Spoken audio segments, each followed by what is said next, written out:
తను నిద్రమాని మేల్కొంటుందండి. అమ్మల్లే మనకు ఎలలూపి జో కొడుతుందండి.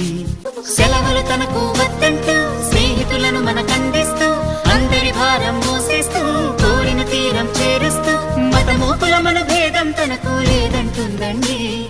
మానవ జాతిని ఒకే తాటిపై నడిపిస్తుందండి.